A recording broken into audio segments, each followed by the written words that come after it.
Hi, my name is Amanda Ripley, and I am a board-certified behavior analyst that works with aging seniors.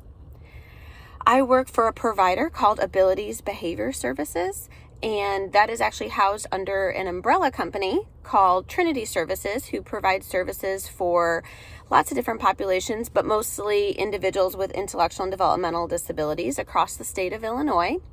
You might be looking around me right now and wondering, why am I in my car? And I'm in my car because I provide residential-based services usually.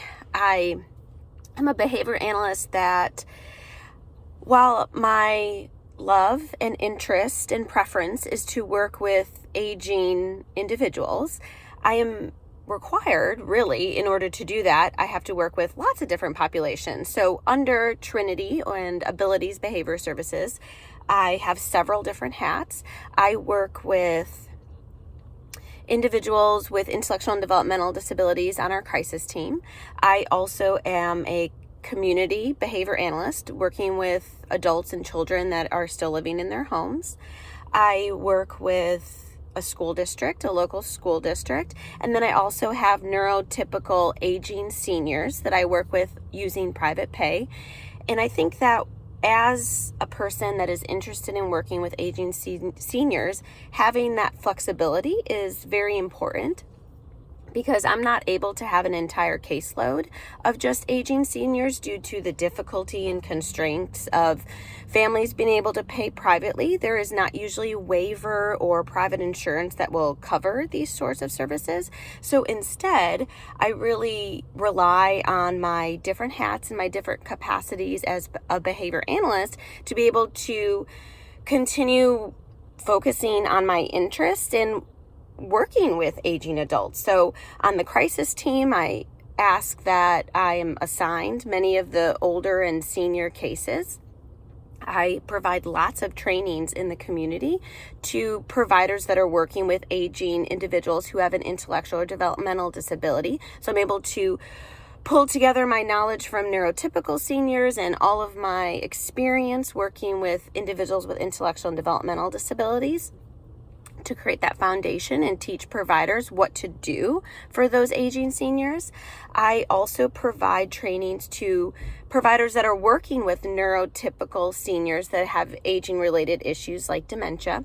So I'm able to have my hand in a lot of different places, and I think that flexibility and honestly persistence in that we have a role, behavior analysts have a role in working with neurotypical seniors who have aging issues. Often we work with professionals, nurses, doctors, social services, admin teams that don't quite understand what BCBAs do. They might have heard of us in the autism field, but they certainly usually have never heard of us working with aging seniors and talking to them about how we help and provide that scaffolding for other supports to work better with those seniors, to function better. That's really been my role. So explaining that I don't need to be the driver of this bus, but I just want to be on the bus and help provide a better, more quality service in this person's last years. Hi again, it's Amanda. I am in the car again, as I always am. And today I'm waiting on Dr. Miranda Traha. She works for Abilities Behavior Services as well. We coordinate and work together on our senior services. We have a weekly meeting over Zoom to talk about cases, to case consult, to plan our next presentations, to honestly just talk about our next steps with our CEUs and all of the trainings that we do. And I'm waiting for her to get on, and sometimes that's quite the process. You can see me waiting now, so I'll be back in a second. We'll see if it connects. Usually this is quite the process of waiting. My computer happens to be very slow, especially when it comes to Zoom.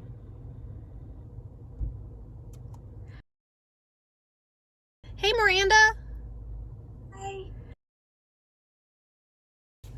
All right, I'm gonna go ahead and sign off for now. Hello again. Last time I met with you, I was about to meet over Zoom Dr. Miranda Traha. Today, I actually get to see one of my senior cases. This one is through our crisis team. So I've done some different things than I would typically do on a neurotypical case. It is a person with an intellectual and developmental disability. I have done some trainings, some basic dementia 101 and basic interaction styles. I've worked with the staff directly on what things that they can do to environmental arrangements and support prompting and skillful prompting and interaction styles, just general basics. I've worked with the team on understanding and planning for decline. I have also coordinated with our consulting pharmacist on medications and made sure that's, headed in the right direction. I'm actually going to probably be closing this case fairly soon. I'm going to go just check on her today. All right. Okay, just got back in the car after visiting with my client. She's doing well overall, just, stabilization and maintaining, checked in with the staff. I will probably be closing this case fairly soon. I'm going to transition this off to a community BCBA so they can follow her and continue to provide direction and support, implement some of these include some of these strategies in her behavior plan. And I guess in just final last things, thank you for listening and good luck. Thank you.